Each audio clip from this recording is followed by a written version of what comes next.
कल जो पैराग्राफ हुआ था काफी बड़ा पैराग्राफ है, इसलिए उसको पढ़ के ही आगे बढ़ेंगे ज्यादा उस पे, क्योंकि बहुत स्पष्ट लिखा हुआ है गुरुदेव ने। उस पे ज्यादा कुछ फिर से समझने लायक नहीं है। इसमें कहा गुरुदेव ने, ज्योति से लाभान्वित न हुआ प्राणी तो ज्योति का क्या दोष। रोष प्रकट करता है विधाता पर, किंतु यदि होश में रहता तो कली खिल न जाती, हृदय की बेकली मिट न जाती। किंतु ऐसा होता कहाँ है।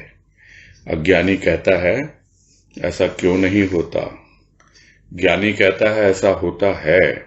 जरा होश में आ, रोष को प्रधानता न दे, फिर देख क्या नहीं होता। यदि ऐसा न होता तो यह संसार ही निरर्थक सिद्ध होता।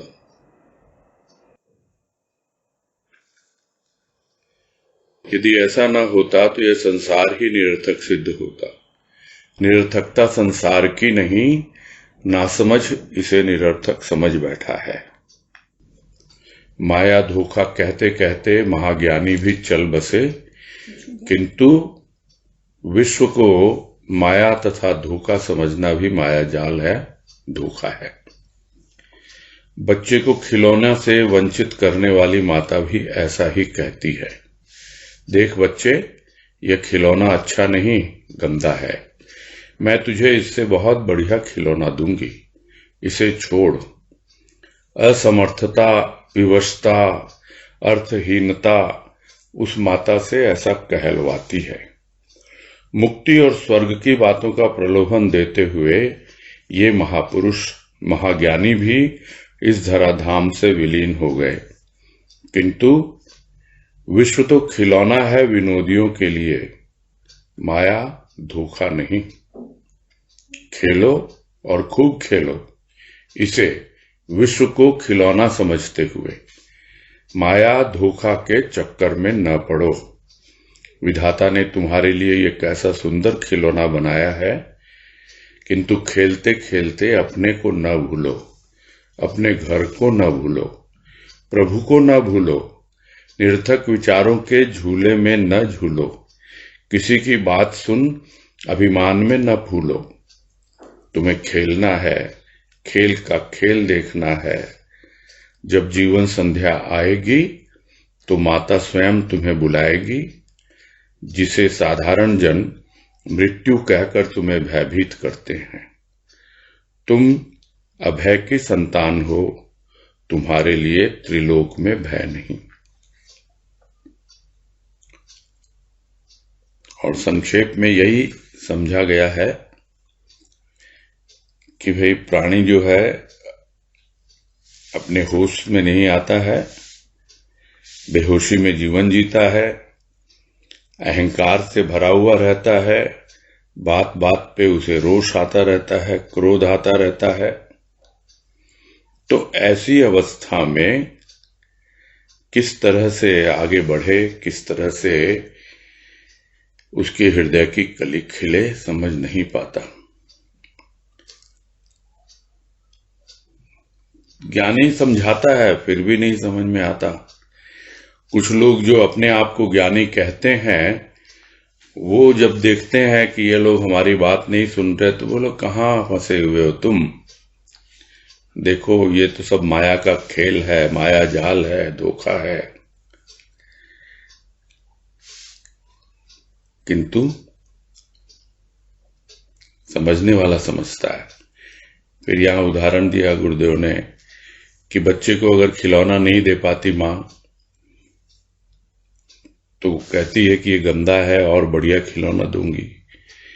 वैसे ही ये जो तथाकथित धर्म के ठेकेदार हैं, ये समझाते हैं अरे ये दुनिया क्या है, ये बेकार है, कहाँ किस में क्या उलझे हुए तुम, देखो ये स्वर्ग की बातें हैं, वहां जाओगे तुम्हें बस सुख ही सुख मिलेगा, ये तो पाप का भंडार है और फिर मुक्ति मिल जाएगी तुमको।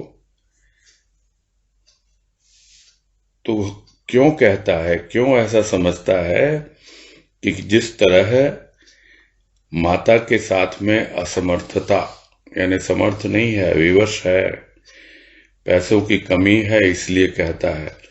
वैसे ही है, उसके पास पूंजी नहीं है, उसके पास बल नहीं है, वो विवश है अपने ही विचारों से, इसलिए वो इन सब बातों में उलझ जाता है और समझ नहीं पाता कि ये विश्व जो ये तो खिलौना है, खेलने के लिए भगवान ने बनाया है, और खेले और खूब खेले, और खेले ही नहीं, खेल देखे भी, किंतु हाँ, जहां से आए हो उसको मत भूलो, अपने घर को मत भूलो, जिसने तुम्हें यहां भेजा है उस प्रभु को न भूलो, निरर्थक विचारों के झूले में न झूलो, और कोई तुम्हारी प्रशंसा करे कि तुम बहुत अच्छा जीवन जी रहे हो तो उसकी बात सुनकर अभिमान में न फूलो, बहक न जाओ, फिर से अपने होश न खो बैठो।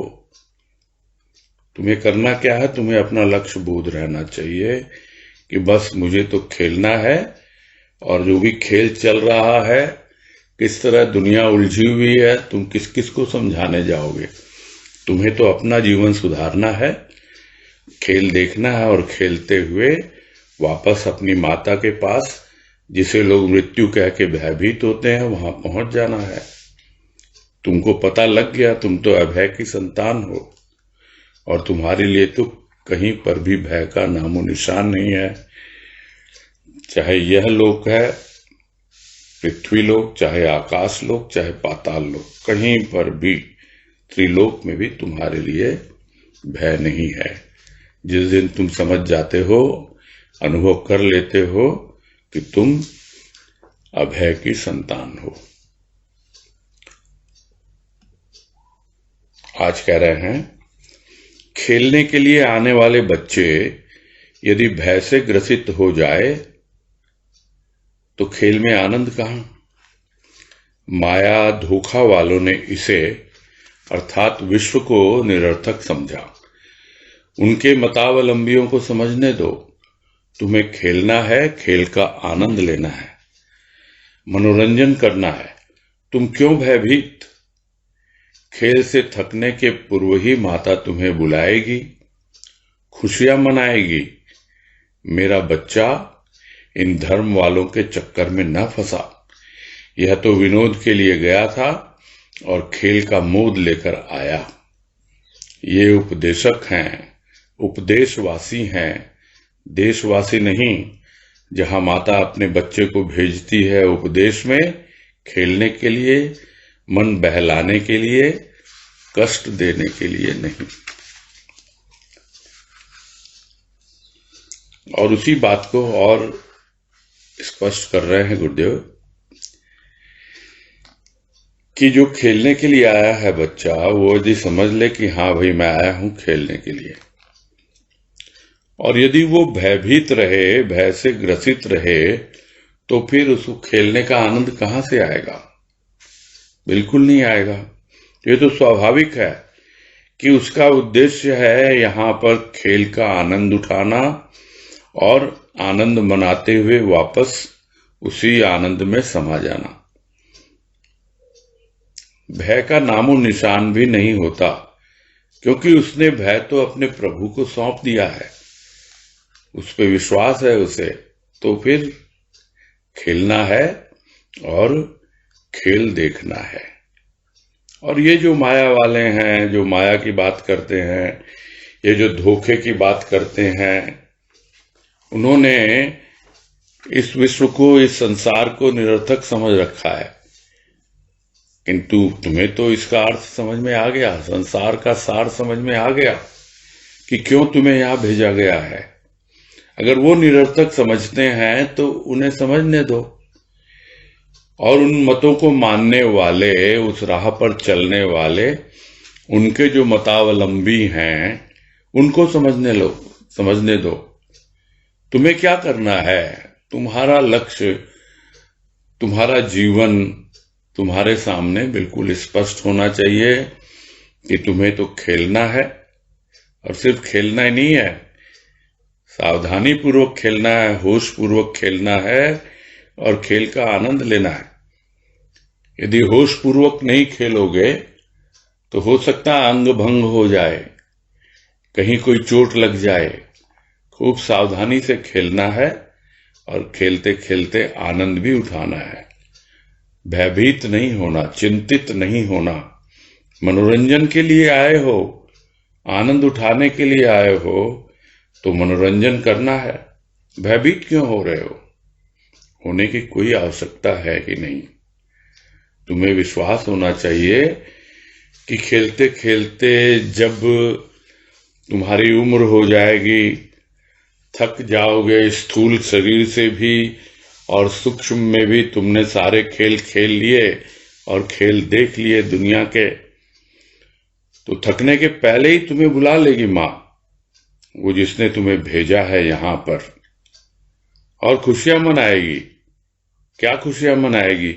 कि मैंने अपने बच्चे को खेलने के लिए भेजा था और ये धर्म कर्म वालों के चक्कर में फंसा नहीं, ये माया और धोखे की बात जो करते हैं उन निरर्थक बातों में उलझा नहीं, और खेलते हुए खूब हंसी पूर्वक मनोरंजन करते हुए विनोद के लिए गया था इस संसार में, और खेल का मोद लेकर, प्रसन्नता लेकर के वापस लौटा है।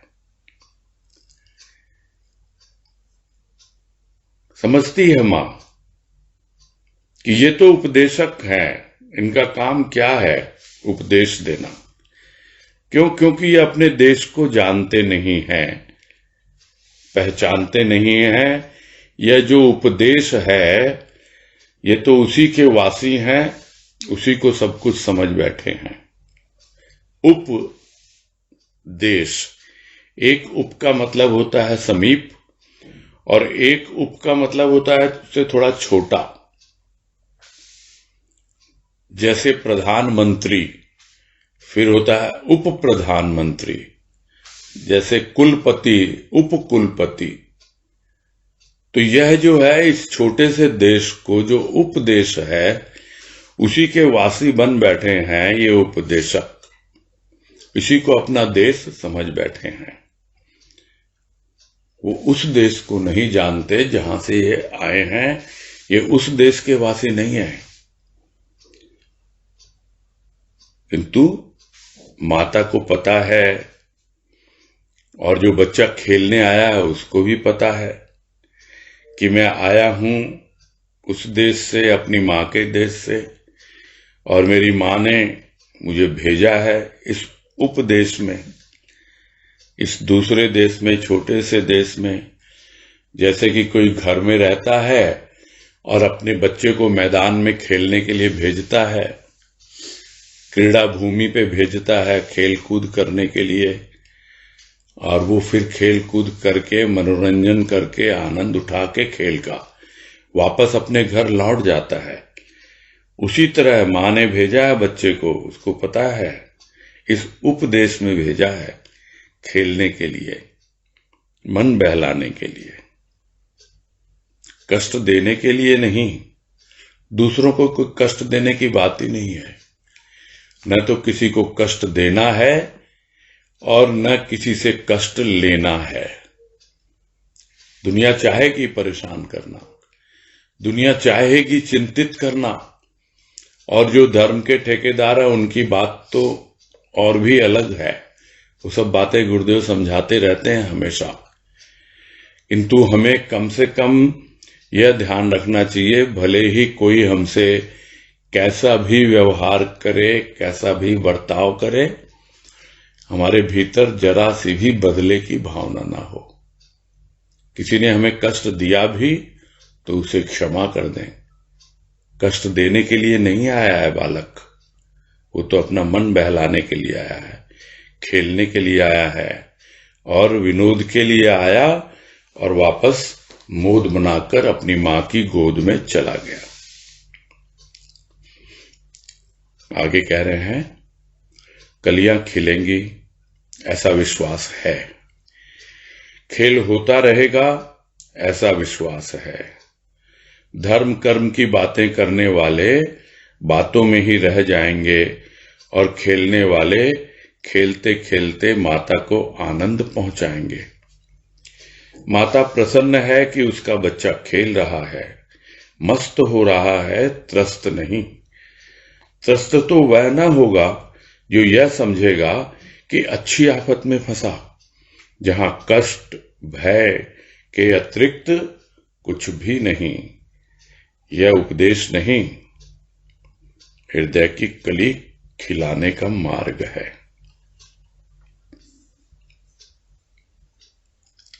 कलियां खिलेंगी और गुरुदेव कलियां खिलाने का मार्ग इस पैराग्राफ में बता रहे हैं। यूं तो पूरे लेख में ही यही बातें हैं सब, किंतु ऐसा विश्वास रख के आगे बढ़े कि ये कलियां खिलेंगी और खेल जो खेल रहा हूं इस जीवन में, क्या बोलता है प्रभु। बहुत जिंदगी में परेशानियां आती है, बहुत तूफान आते हैं। वो इतना ही कहता है, कहते कहते गाना याद आ गया। न तूफान से खेलो, न साहिल से खेलो, मेरे पास आओ, मेरे दिल से खेलो।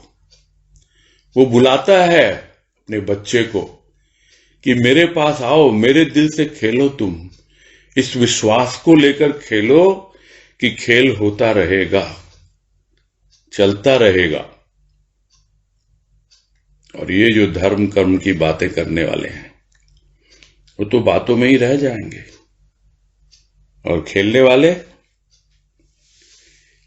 वाले तो खेलते खेलते इस दुनिया से विदा हो जाते हैं। और जब दुनिया से विदा होते हैं तो माता को आनंद मिलता है, खेलने वाले को खेलने का आनंद मिलता है, और माता को यह खुशी होती है कि मेरा बालक इनके उपदेशों में, इनकी अनर्गल बातों में, उल्टी सीधी बातों में जरा भी नहीं उलझा। जिस काम के लिए इसको भेजा था वो काम अपना पूरा करके आया है, यानी अपना जीवन पूरी तरह से आनंदमय व्यतीत करके आया है। प्रसन्न है माता, बच्चा खेल रहा है, मस्त हो रहा है, त्रस्त नहीं। त्रस्त कौन होगा? त्रस्त वो होगा जो थक जाता है, जो शिथिल हो जाता है और तरह तरह के झंझटों में उलझ जाता है, समझ नहीं पाता कि मैं जाऊं तो किधर जाऊं, क्या करूं नहीं करूं। तो वही होता है कि अरे कहां फंस गया मैं यहां आकर के, ये कौन सा संसार। माता ने तो कहा था ये खेलने का मैदान है, क्रीड़ा भूमि है, खेलो यहां, जी भर के खेलो। किंतु अच्छी आफत में फंस गया मैं तो, यहां तो कष्ट और भय के सिवा और कुछ है ही नहीं। तो साधारण प्राणी ऐसा ही सोचता है, इसलिए वो त्रस्त हो जाता है, इसलिए परेशान रहता है, दुखी रहता है। किंतु जो बच्चा जानता है कि मेरी माता ने मुझे खेलने के लिए भेजा, खेल देखने के लिए भेजा, वो दोनों का आनंद उठाता है। इसीलिए गुरुदेव अंत में यही कह रहे हैं इस पैराग्राफ के कि यह कोई उपदेश नहीं है। ये ना समझे कोई कि मैं आप लोगों को उपदेश दे रहा हूं, ये तो हृदय की कली खिलाने का एक बहुत सीधा साधा मार्ग है। और उस बात को और आगे समझा रहे हैं कि संत्रस्त और भयभीत हृदय की कली न खिला सकेगा, उसका भय उसे सदा डराता रहेगा।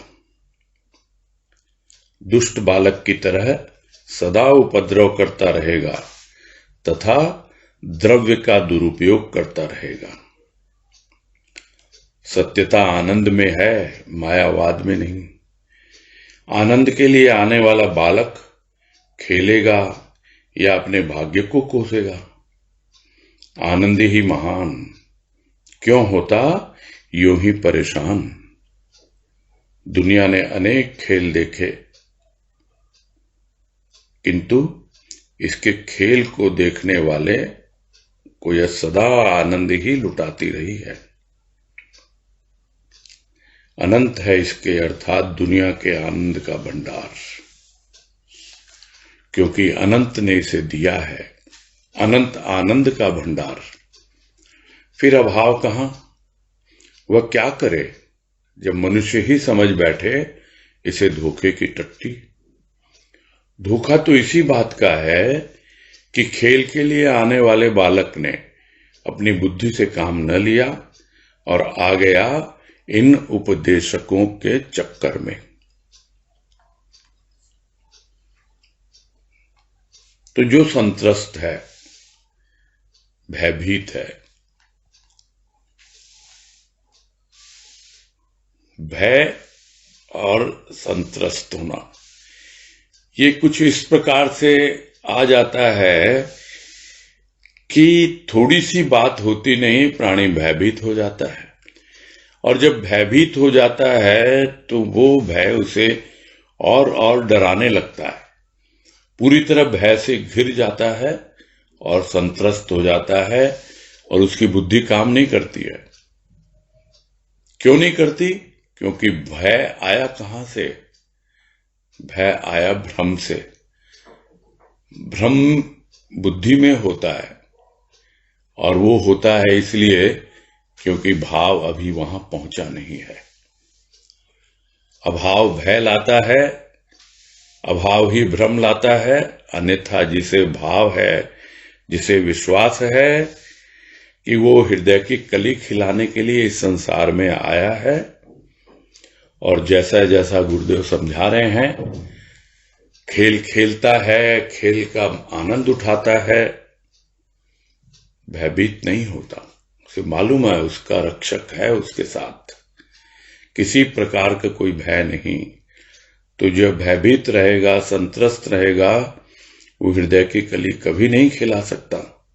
उसका भय उसे सदा डराता रहेगा, एक कदम भी नहीं बढ़ा पाएगा। वो तो पता नहीं कब मैं गिर जाऊं, पता नहीं कब ये बॉल आके मेरे सिर पे लग जाए। क्या क्रिकेट खेलेगा वो? कितना भी सावधानी ले ले, उसके बावजूद भी जो भयभीत है, उसका भय ही उसे मार डालता है, वो भय ही उसे चोटिल कर देता है। क्यों? क्योंकि वह हमेशा डरता रहता है। फिर क्या करेगा जब खेलेगा नहीं? तो दुष्ट बालक होते हैं। जैसे एक बालक अपने खेल में मगन है और दूसरा दुष्ट है, बदमाश है, उसकी तरह उपद्रव करता रहता है। और उपद्रव ही नहीं करता, बदमाशियां ही नहीं करता, जो कुछ भी उसे मिला है किसी भी रूप में, खुद तो कमाना जानता नहीं। जो कुछ भी माँ बाप की कमाई है, जो कुछ भी द्रव्य, रुपया, पैसा, सोना, चांदी, जो कुछ भी है उसके पास, सबका दुरुपयोग करता रहेगा, गलत कामों में लगाता रहेगा, दुष्ट बालक की तरह। वैसे ही जो कुछ भी दिया है देने वाले ने, उन सबका दुरुपयोग करता रहता है और उपद्रव ही मचाता रहता है, क्योंकि वो स्वयं भयभीत है, इसलिए दूसरों को भी भयभीत करने में लगा रहता है। जबकि उसे जानना चाहिए कि सत्यता जो है वो आनंद में है। यह आनंद ही एकमात्र सत्य है। और ये जो माया की बातें कह के लोग भ्रमित करते हैं, उलझाते हैं, डराते हैं, उसमें नहीं है सत्यता। वो आपकी कमजोरी का फायदा उठा रहे हैं। कोई किसी को कहां तक बहला सकता है, बहका सकता है? यदि उसके भीतर में स्वयं की अपनी एक पकड़ हो, एक समझ हो, उसकी बुद्धि ठीक से निर्णय लेती हो, तो दूसरा कोई उसको फुसला बहला नहीं सकता है। ये बिल्कुल स्वाभाविक है। तो ये जो मायावाद के नाम पर जो भी धर्म के उपदेशक हैं वो क्या करते हैं, यही तो उनकी कमजोरी का फायदा उठाते हैं। जबकि गुरुदेव कह रहे हैं कि भाई तू तो आनंद के लिए आया था, और ये आनंद के लिए आने वाला बालक, तुझे तो खेल खेलना है ना, या कि अपने भाग्य को कोसता रहेगा जिंदगी भर कि मुझसे कुछ भी नहीं होता, मेरे भाग्य में ही नहीं है। तो दो ना भाग्य, उसको सौंपो भाग्य। कितनी बार बात होती है, वो भी नहीं करता, बस आदत है। या तो खेलने वाले बच्चे होते हैं और या फिर बदमाशी करने वाले। और जब बदमाशी करने की कोशिश करते हैं और मां उनको रोकती है तो फिर पहले तो रुकेंगे नहीं, जिद करेंगे, और फिर भी अगर करने न दिया जाए तो फिर रोने लगेंगे। यही हालत साधारण इंसान की है। और बोलेगा मेरे भाग्य में नहीं। अरे तू गलत काम कर रहा है, एक अच्छे काम की ओर जा, एक अपने जीवन में सत्य को आधार लेकर के आगे बढ़ तो देख किस प्रकार से तुम्हारी मां तुम्हारी सहायता करती है। करता नहीं है वो भाग्य को कोसता रहता है। को पता नहीं कि आनंद मनाने के लिए आया। भाई दूसरे बच्चे की ओर देखो, कितना खुश है, कितना आनंद मना रहा है वो, क्योंकि उसे सब पता है कि किस लिए आया है यहां पर। तो यही समझा रहे हैं गुरुदेव कि आनंद ही महान है। क्यों होता है तू परेशान? परेशान होने की कोई जरूरत नहीं है। यूं ही परेशान हो रहा है, बिना बात के परेशान हो रहा है, कुछ है ही नहीं प्रॉब्लम। कोई दुख कष्ट होता ही नहीं है, सब काल्पनिक है, ज्यादातर कल्पना में, बस ऐसा है वैसा है। अरे करके देखो। हो सकता है प्रारंभ में थोड़ा समय लगता है, जिस तरह खेल को सीखने में थोड़ा समय लगता है, लेकिन एक बार खेलना आ जाए, जीवन जीना आ जाए तरीके से, तो उसका तो आनंद ही अलग होता है। तो आनंद ही महान है। सिर्फ परेशान होने से कुछ नहीं होता। इस दुनिया ने देखे हैं, अनेक खेल देखे हैं, खेलने वाले भी देखे हैं, किंतु इसके खेल को देखने वाला जो होता है उसको ये दुनिया हमेशा आनंद लुटाती रहती है। लोग समझ नहीं पाते हैं किस प्रकार से एक निर्लिप्त और निष्पक्ष होकर के दृष्टा भाव से जब अपने भीतर की दुनिया को देखता है और जो बाहर दुनिया में हो रहा है खेल उसको देखता है, तो सारे खेलों को वो समझ लेता है और वो जो उसकी दुनिया है वो उसे फिर आनंदित करती है। ऐसा नहीं है कि भयभीत करती है, वो खुश होता है देख देख कर। देखो कल तक क्या अवस्था थी मेरी, मैं भी ऐसे ही दुष्ट बालक की तरह सब द्रव्य का दुरुपयोग ही कर रहा था, उल्टे सीधे कामों में लगा रहा था। अपना जीवन रूपी धन जो है, वो जीवन ज्योति जो है, वो ऐसे ही बुझती चली जा रही थी। आज सही दिशा में लग रहा है वो धन, आनंद मिलता है, अपने आप समझ में आता है। और ये दुनिया तो है, समझने वाले समझते हैं कि अनंत है इस दुनिया के आनंद का भंडार, कभी खत्म नहीं होता है।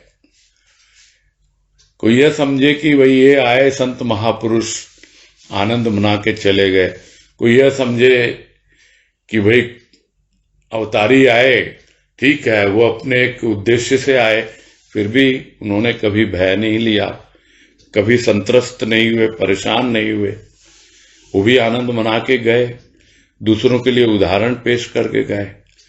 तो क्या इस दुनिया का जो आनंद का भंडार है वो खत्म हो रहा है, कम हो रहा है? कि भाई सतयुग में तो बहुत आनंद था, अब धीरे धीरे कलयुग आते आते ये आनंद का भंडार जो है वो खाली होने लग गया इस दुनिया में? ऐसा नहीं है। अनंत है उसके आनंद का भंडार। क्यों? क्योंकि अनंत ने इसे दिया है। क्या दिया है? अनंत आनंद का भंडार दिया है। और फिर हमको अभाव लगता है। अभाव है कहां? विचारों में है, कहीं और है कि नहीं। विचार ऐसे क्यों आते हैं? क्योंकि हम अपने आप को बेचार समझते हैं, बेचारा समझते हैं। हम मजबूर हो जाते हैं लोगों के सामने। क्यों? क्योंकि हमें जो करना चाहिए अपने लिए वो हम करते नहीं, दूसरे के मुखापेक्षी रहते हैं, इसलिए दूसरा हमारा लाभ उठाता है और हम बस उसी की चापलूसी करते रहते हैं जिंदगी भर, अपनी जिम्मेदारी समझते नहीं है। अरे अनंत है आनंद का भंडार, किसी एक के पास है ऐसा नहीं है, तुम्हारे ही भीतर छिपा हुआ है। अपने भीतर खोजो, अपने आप मिलेगा।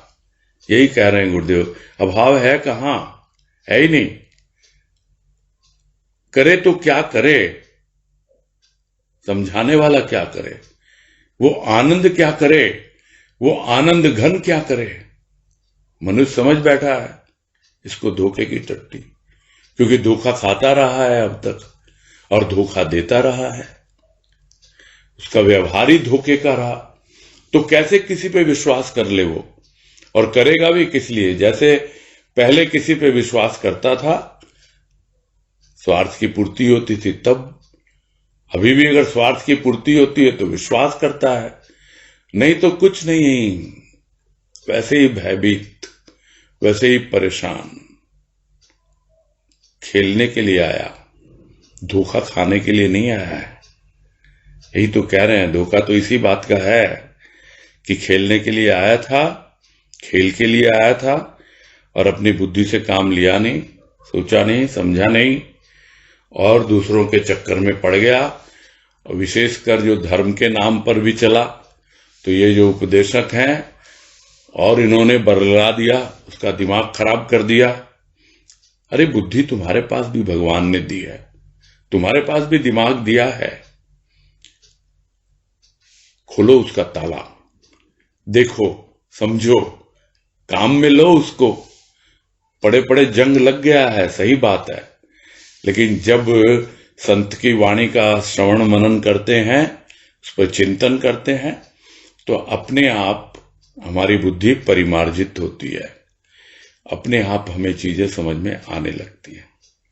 अन्यथा आप पड़े रहो उपदेशकों के चक्कर में, वो तो चाहते ही यही है, एक गड्ढा बना के रख दिया आपके लिए, ये करना है, ये करना है, ये करना है, बस।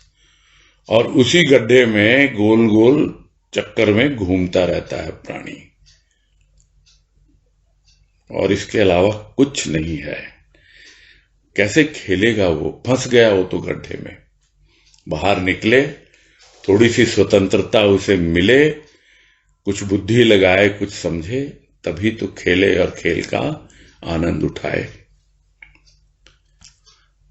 आगे कह रहे हैं, पुरानी दुनिया ने नए नए वाद और प्रतिवाद तो देखे, किंतु इसके खेल से आनंद उठाने वाले बहुत कम देखे। जो आया वही इसे भला बुरा कहने लगा, किंतु यह नहीं समझ पाया कि इसे भला बुरा कहने से क्या लाभ। खेलने वाला खेलता क्यों नहीं, खेल देखता क्यों नहीं। यह सृष्टि तो ज्यों की त्यों है, युग कहकर निंदा स्तुति से क्या लाभ। खेलो और खेल देखो, अन्य जन कैसे खेल रहे हैं, या अब भी इसे गाली देने में लगे हैं। गाली देने में परमार्थ नहीं, खेलने में है। समय उपयोगिक बातों को समयोपयोगिक बातों को सत्य मान बैठना भ्रामक है। तो एक पुरानी दुनिया है, उस वक्त क्या उपयोगी था उस समय के लिए, उन्होंने भी देखे हैं, नए नए वाद और प्रतिवाद भी देखे हैं। और हम भी जब देखते हैं पुरानी हिस्ट्री, उसे कुछ भी कहें कि बहुत तरह के वाद प्रतिवाद हुए हैं जो बात हो रही थी, दर्शन शास्त्र में आते हैं और भी बहुत जगह आते हैं वाद, और फिर वाद से फिर प्रतिवाद निकलते हैं, लोग उसको काटते हैं। ये वाद विवाद प्रतिवाद ये सब चलता ही रहता है, सब कुछ देखे हैं और इसी में लगे रहे सब। खेल का आनंद उठाने वाले बहुत कम देखे, सब जो देखने वाले हैं वो ये सब तो देखते हैं, हम इतिहास में भी देखते हैं, बहुत जगह वर्णित है ये सब चीजें, किंतु खेल का आनंद उठाने वाले, ये संसार जो है ये खेलने के लिए आए हो तुम, खेलो और खेल देखो, आनंद उठाओ इसका, इस तरह की भावना रखने वाले, इस तरह से जीवन जीने वाले कितने हुए हैं? बहुत कम। क्योंकि जो भी आता है इस संसार को गालियां देने में लग जाता है। जो पहले भी गुरुदेव ने कहा कि विधाता को देता है गाली, अब शब्द कहता है ये क्या संसार तूने बना दिया। अरे तुम समझ नहीं पा रहे हो और दूसरे को दोष दे रहे हो।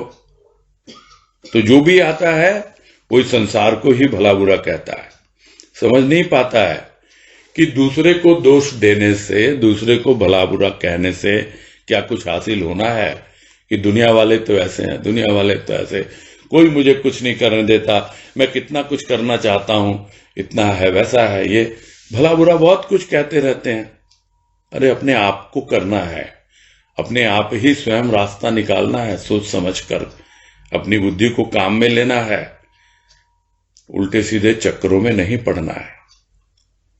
तो ये सब उल्टा सीधा कहने से, भला बुरा कहने से कुछ फायदा नहीं है। भाई खेलने वाले आए हो तुम तो खेलो, तुम्हारा काम है खेलना। तुम एक खेलने वाले खिलाड़ी हो, ठीक है, खेलना नहीं आता सीखो और सीख के खेलो। थोड़ा बहुत सीख लिया, ठीक है, समझ में आ गया, खेल का आनंद उठाना आ गया, बैठ जाओ किनारे दर्शकों की श्रेणी में, फिर देखो। और सबसे बड़े मजे की बात क्या है कि एक ऐसा खेल है संसार में जहां पर वो खिलाड़ी भी है और दर्शक भी है, खेलते खेलते खेल को देख भी रहा है। क्योंकि हर समय तो बॉल उसके पास नहीं होती है, फुटबॉल खेल रहा है, कहीं और जा रही है बॉल, किंतु फिर भी है तो वो खिलाड़ी, देख रहा है। उस अवस्था में वो खिलाड़ी नहीं है, खेल देखने वाला है। जिस तरह है ये एक ऐसा रंगमंच है संसार, जहां पर जो कोई भी है वो एक कलाकार भी है और दर्शक भी है, यानी नाटक कर भी रहा है और नाटक भी देख भी रहा है। क्योंकि करते हुए अपने आप को देखना यह बहुत बड़ी कला है कि हम खेल भी रहे हैं और खेल को देख भी रहे हैं। ठीक है, किनारे बैठ के देख लें ताकि उसका अभ्यास हो जाए देखने का, किंतु मेन उद्देश्य क्या है? खेलने के लिए आए हैं तो खेलता क्यों नहीं, खेल देखता क्यों नहीं? भाई सब कुछ तो वैसा का वैसा, कुछ भी तो नहीं बदला। अगर स्थूल की सृष्टि में कुछ बदल भी गया तो भी क्या है, ये तो ऊंचे ऊंचे मकान खड़े कर दिए लोगों ने, ये पेड़ों को काट दिया गया, और क्या किया इससे ज्यादा? तो भाई इस युग में ऐसा ही होता है, ये सब कह के क्यों युग की निंदा कर रहे हो? उसे कुछ लाभ होना है तुमको, तुम अपने लक्ष्य को देखो, अपने जीवन को देखो, किस लिए आए हो। तो युग कहकर निंदा स्तुति से क्या लाभ है इसका? भाई खेलो और खेल देखो, देखो अन्य जन कैसे खेल रहे हैं अभी भी कुछ खेलने वाले जो जीवन का आनंद उठा रहे हैं, खेल रहे हैं, खेल देख भी रहे हैं। और कुछ ऐसे भी हैं जो अब भी इसे गाली देने में लगे हुए हैं। तो सब तरह के लोग हैं यहां पर,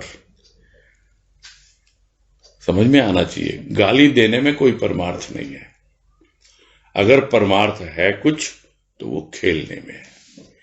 खेलते खेलते ही तुम परम अर्थ समझ जाओगे, परमार्थ क्या होता है वो भी समझ जाओगे। अन्यथा गाली दे के आप संतुष्ट हो जाते हैं कि हाँ भाई ये तो नहीं है, ये तो ऐसे, ये तो ऐसे हैं, बस हो गया, अपनी भड़ास तो निकाल ली। किंतु क्या जो पाना था वो पाया? क्या उपलब्ध हुआ? कुछ नहीं। और उसमें उलझते ही चले जाते हैं प्राणी। तो यही कह रहे हैं, गाली देने में नहीं है परमार्थ, खेलने में है। और ठीक है, किसी समय कुछ बातें उपयोगी हुई होंगी, पुरानी दुनिया की अलग बात, सतयुग की अलग बात, त्रेता की अलग बात, तो वो समय के अनुसार उपयोगी थी।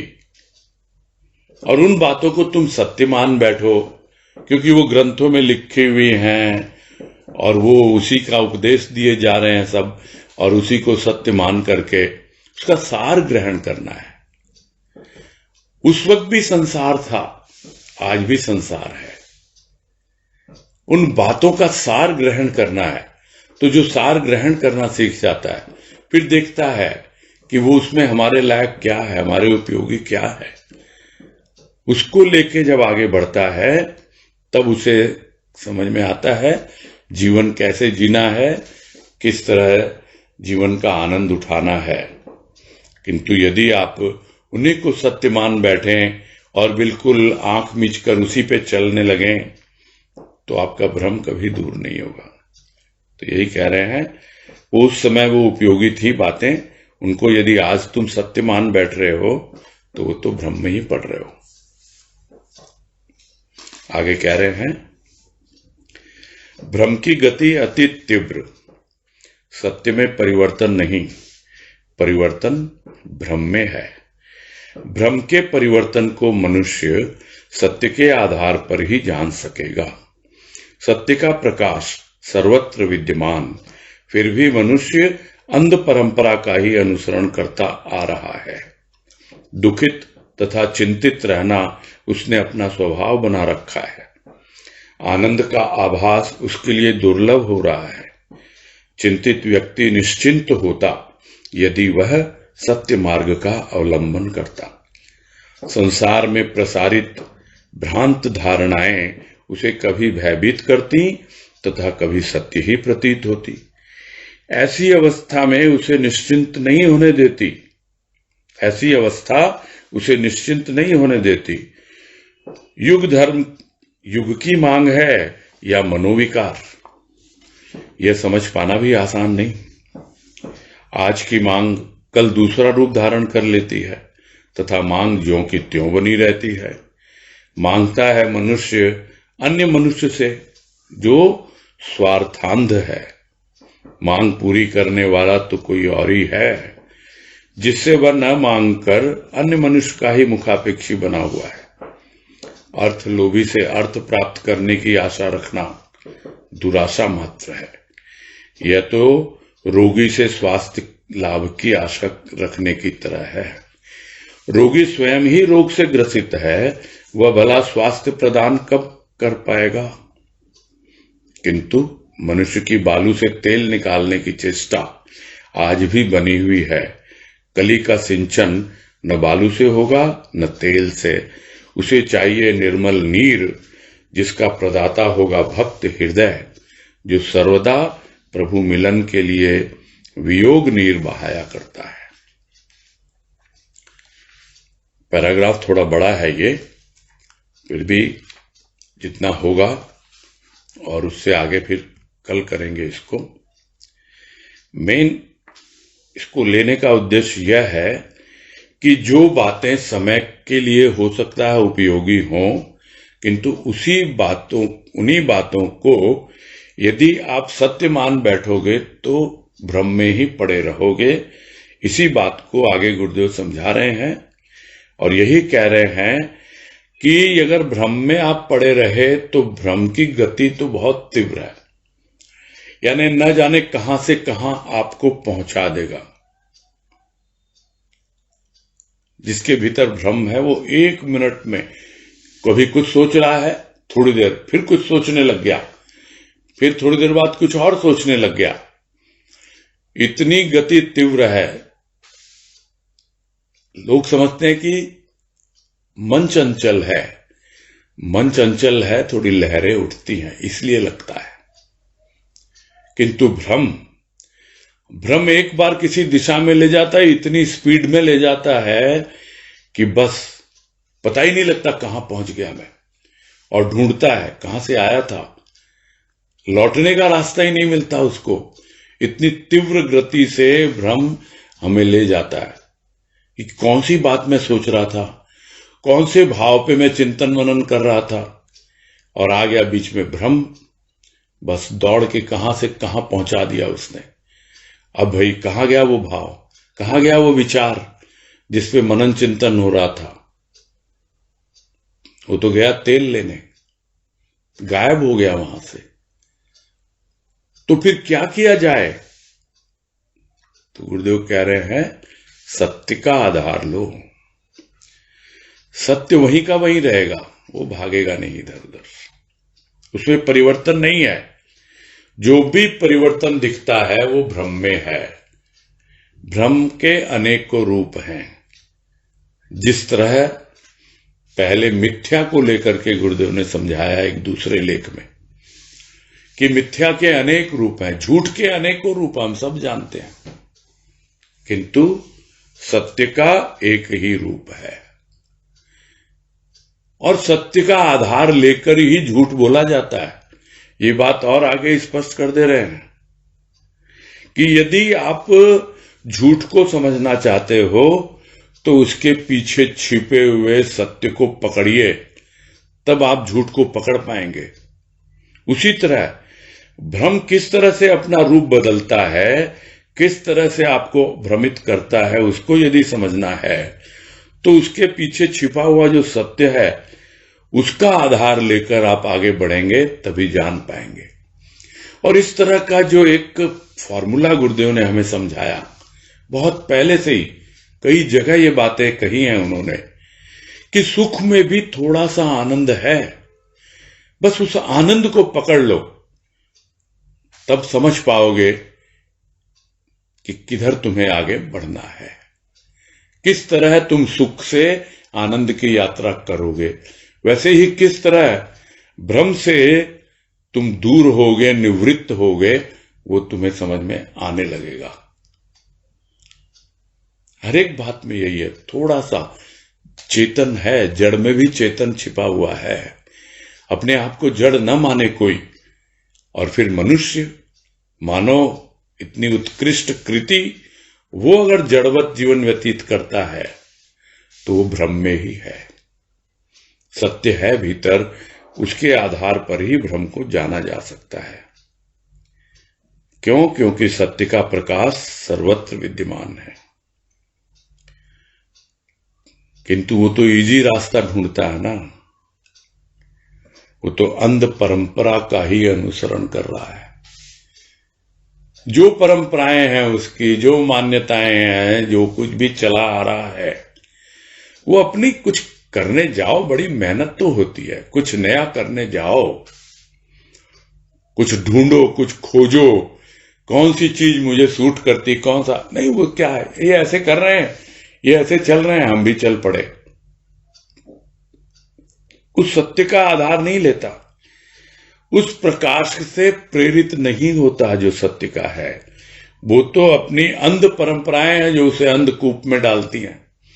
और ज्यादा जो थोड़ी बहुत भी ज्योति आंखों में आती है, जो जीवन की थोड़ी ज्योति अनुभव में भी आती है सत्य के माध्यम से, वो भी भ्रम के द्वारा वो अंध परंपराओं को लेकर के और भ्रमित होता हुआ चला जाता है, उसी का अनुसरण करता आ रहा है। और क्या मिला उसे? मिला उसे दुख और चिंता।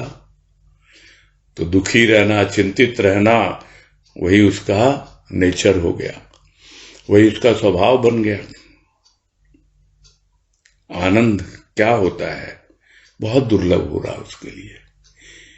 ये इतनी स्पष्ट रूप से कितनी जगह गुरुदेव ने समझाया कि क्या कारण है, बिल्कुल स्पष्ट कारण है। और ठीक है, चाहिए वो जुनून, चाहिए वो हिम्मत, हौसला कुछ नया करने के लिए। नहीं तो फिर वैसे ही है, ऐसे आए ऐसे ही चले गए। और वो शेर मुझे बार बार याद आ जाता है जब ऐसी बातें होती हैं तो, कि कुछ नया करने की वहशत थी कहां, कुछ नया करने की वहशत थी कहां, इस कहानी को वही अंजाम दे दिया जो अंजाम इतने जन्मों जन्मांतर से देते आ रहे हैं। फिर वही अंजाम होना है, कुछ अंतर नहीं आना है उसमें।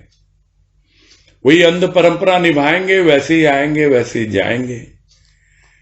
अरे सत्य की ज्योति है, थोड़ा भी अनुभव में आ रहा है, उसका सहारा लेकर आगे बढ़ें। हमको लग रहा है हमें तो पूर्ण प्रकाश चाहिए, अरे आगे बढ़ने के लिए तो एक मोमबत्ती ही बहुत है।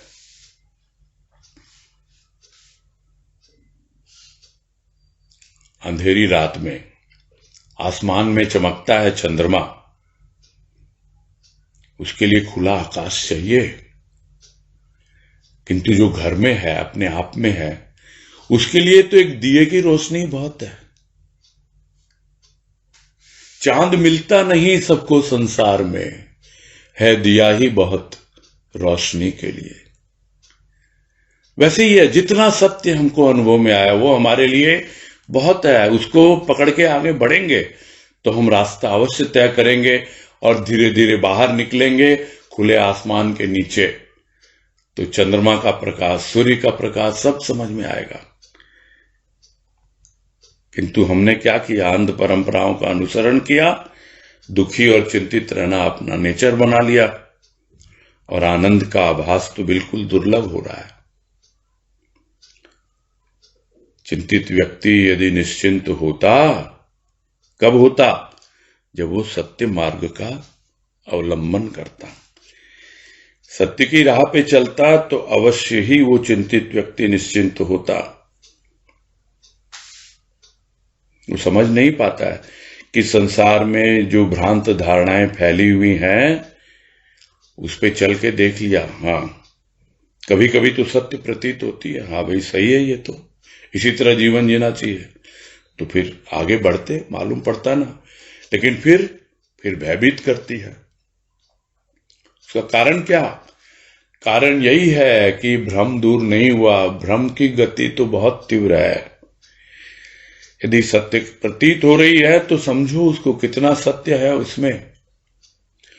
तो वो कभी इधर कभी उधर, तो ऐसी अवस्था में वो बिल्कुल भी निश्चिंत नहीं हो पाता है। चिंता हमेशा उसके साथ रहती है। यदि निश्चिंत होना है उसको, तो सत्य के मार्ग का अवलंबन करना, यानी सत्य की राह पर चलना, सत्य का आधार लेकर के सारे भ्रम को समझना और उसे दूर करना। आज यहीं पूरा करते हैं, कल इसको आगे लेंगे इसी पैराग्राफ को। ठीक है।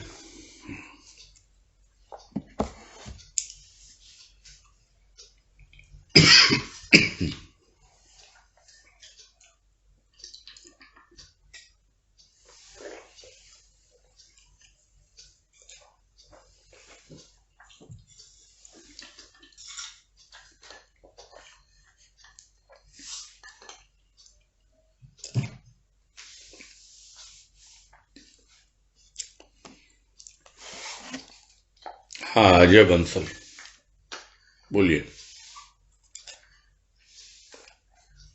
हाँ भैया प्रणाम। कल वो बात थोड़ी अधूरी रह गई थी अबाउट ये जो बुद्ध का एग्जाम्पल था, और फिर कुछ लोगों का ऐसा मानना है कि संसार में दुख ही है, और आपने थोड़ा समझाया था, फिर बाद में बात कुछ अधूरी सी रह गई थी। अधूरी सी नहीं थी, मैं कह रहा हूं जिसकी जैसी मान्यता होती है वो उसी के अनुसार देखता है। ये बात कल हुई थी कि जो निगेटिविटी में रहता है उसको निगेटिविटी ही दिखलाई देती है। बुद्ध का आपने नाम लिया तो मैंने बुद्ध का जो मेन जो क्या कहें उसकी जो थ्योरी है वो तृष्णा के ऊपर है, कि सारे दुखों का कारण जो है वो तृष्णा है। और तृष्णा के 3 रूप बताए हैं बुद्ध ने, वो भी मैंने कल बताया था। और उन तीनों रूपों में जब लगा रहता है, एक तो सुतेष्णा है, सुत के लिए बच्चे की तृष्णा होती है, एक लोकेष्णा है कि संसार में लोगों के सामने खूब मान बढ़ाई चाहिए उसको, उसकी तृष्णा रहती है। फिर एक वित्तेष्णा है, यानी रुपये पैसे का उसको हमेशा जो है उसकी तृष्णा बनी रहती है। तो ये तीनों तृष्णाएं जो है वो दुख का कारण बनती है, ये बुद्ध ने कहा है। दुख ही दुख है ऐसा नहीं कहा। तृष्णा जिस दिन नहीं रहेगी उस दिन दुख भी नहीं रहेगा। आप निगेटिव को देखोगे तो निगेटिव ही उपलब्ध होगा। जो उदाहरण गुरुदेव की वाणी का भी आया था कि दुख बार बार क्यों आता है, बोला अति परिचित ही तो आएगा, क्योंकि बहुत पुराना परिचय और हम उसी के बारे में सोचते रहते हैं। हम सुख के बारे में या आनंद के बारे में जरा सा भी विचार ही नहीं करते, इसीलिए हमको लगता है पॉजिटिविटी लाएंगे तो अपने आप ही निगेटिविटी से ध्यान हटेगा और निगेटिविटी दूर भी होगी। यही है, यही बात हुई थी कल, और मेरे हिसाब से इससे पूरा टॉपिक संपूर्ण हो जाना चाहिए। फिर भी आपको कोई डाउट है तो ये इस लेख से संबंधित नहीं है, ये बातें है ना, उसको कभी इंडिपेंडेंटली अलग से हम लोग चर्चा रखें तब उस पर रखिएगा आप। लेकिन इसका सार इतना ही है कि जो जैसा सोचता है वैसा ही वो बन जाता है। ठीक है, ठीक है भैया, प्रणाम। हाँ, हरिओम। हरिओम। तनुश्री शर्मा। प्रणाम भैया। हाँ नमस्कार, बोलो। ये जो बात आई कि हमको बिना किसी भय के खेलना है, मतलब हमेशा हम भयभीत ही रहते हैं तो हम खेल का आनंद नहीं उठा पाते। तो जैसे बात है कि भले मृत्यु सपोज हम मान भी लें कि वो तो जब होनी है तब होगी, लेकिन जो बात है अंग भंग का भय, वो तो हो सकता है ना किसी व्यक्ति। हाँ, तो खेलना सीखना होगा ना। खेलने के लिए आया है, खेल देखने के लिए आया है, दोनों ही चीजें हैं। तो आपको खेल के नियम, कायदे, कानून, तौर तरीके, सिस्टम, प्रोसीजर सब सीखने होते हैं ना, तभी तो आपको मालूम पड़ेगा। तब नहीं होगा, आपका अंग भंग नहीं होगा। खेल का आनंद भी तभी उठाता है कोई। किस तरह जीवन जीना है, इस तरह से जीना है, खेलना है, आनंद उठाने के लिए खेलना है, हार जीत के लिए नहीं खेलना है। अच्छा। बस खेल है तेरा जीवन, कभी जीता और कभी हारा। अगर जीत की चाह मिटे तो क्या जीता और क्या हारा। हार को प्रभु पे वार, अरे तू जीते जी, प्यार का ले उपहार, अरे तू जीते जी, प्रभु से कर ले प्यार, अरे तू जीते जी। ये भजन की पंक्तियां हैं, आपने सुना ही होगा। हाँ, हाँ। बस यही है खेल, और कुछ नहीं है। प्रभु से प्यार करो।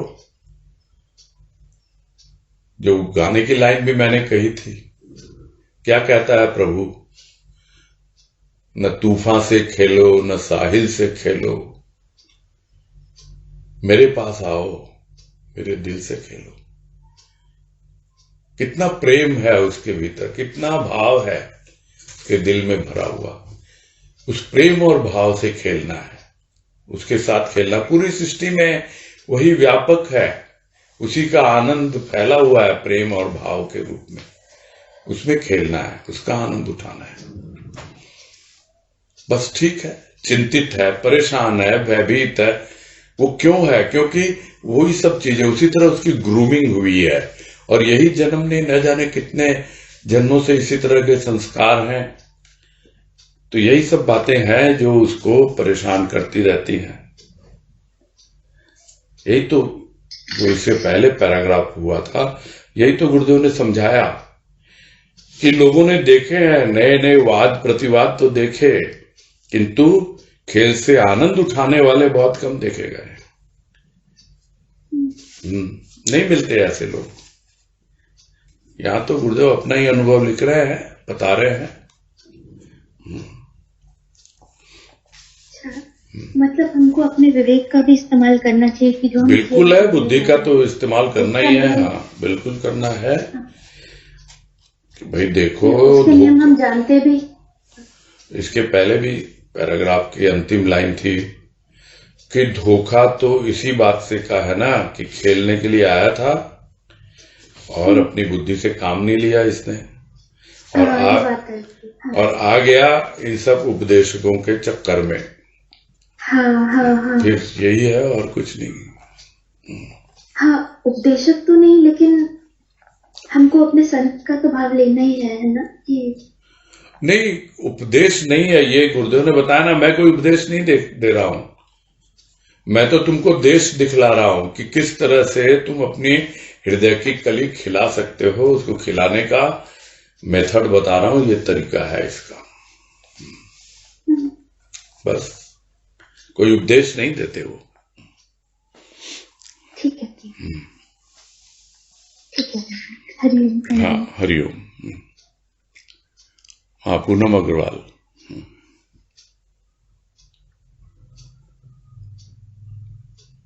हरिओम भैया, प्रणाम। हाँ, नमस्कार, बोलिए। भैया, ये जो पैराग्राफ है ना, भ्रम की गति अति तीव्र, जी, सत्य में परिवर्तन नहीं, परिवर्तन भ्रम में है। भ्रम के परिवर्तन को मनुष्य सत्य के आधार पर ही जान सकेगा। तो ये जरा और अच्छे से समझना, और थोड़ा एक इसका कोई उदाहरण देके समझाएंगे तो जरा अच्छा रहेगा भैया। मैंने तो बहुत अच्छे से समझाया और उदाहरण देके भी समझाया कि बिना सच का आधार लिए झूठ नहीं बोल सकता कोई। बराबर है। बिना सच छिपे हुए को समझे आप झूठ को पकड़ भी नहीं पाओगे। हाँ। तो सत्य का आधार लेकर के ही तो मिथ्या को समझा जाता है। वैसे ही है, हाँ। सुख के भीतर भी आनंद छिपा हुआ है। तो यदि आपको आनंद को समझना है तो आनंद का आधार लीजिए, तब आप सुख को समझ पाएंगे। नहीं तो आप सुख को ही आनंद मान बैठे हैं। वैसे ही है, आप जीवन जी रहे हैं, जड़वत जीवन जी रहे हैं, लेकिन उसमें कहीं ना कहीं तो चेतन तत्व है। उस चेतन का आधार लेंगे तो आपको समझ में आएगा कि कितना जड़वत जीवन में जी रहा हूं, कि मेरे जीवन में कितनी जड़ता है। मन, बुद्धि, चित्त, अहंकार में कितने कितने अभी चेतन वहां पहुंचा नहीं है, सब समझ में आएगा।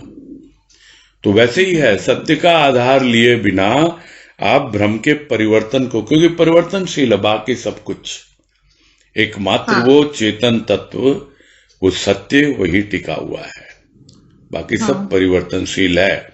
और यदि आपको किसी का रेफरेंस लेना है, किसी का आधार, यहां आधार से मतलब क्या है, उसके रेफरेंस से, यानी उसका रेफरेंस लेके, सत्य का रेफरेंस लेके आप सब कुछ समझ सकते हो, सारा खेल समझ सकते हो दुनिया का, बिल्कुल समझ में आता है। सारा जगत प्रपंच इस सत्य के द्वारा ही समझ में आता है। हाँ, यही कह रहे हैं हम। ठीक है। हाँ भैया, आप समझ में, हाँ भैया आप समझ में आई बात। ठीक।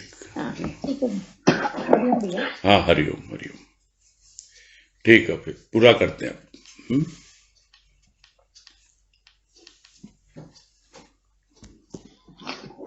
जी मैं हरिओम में आजे। हाँ, हरिओम हरिओम, सबको हरिओम। हरिओम, सबको हरिओम। हाँ, हरिओम हरिओम। हाँ, सबको हरिओम।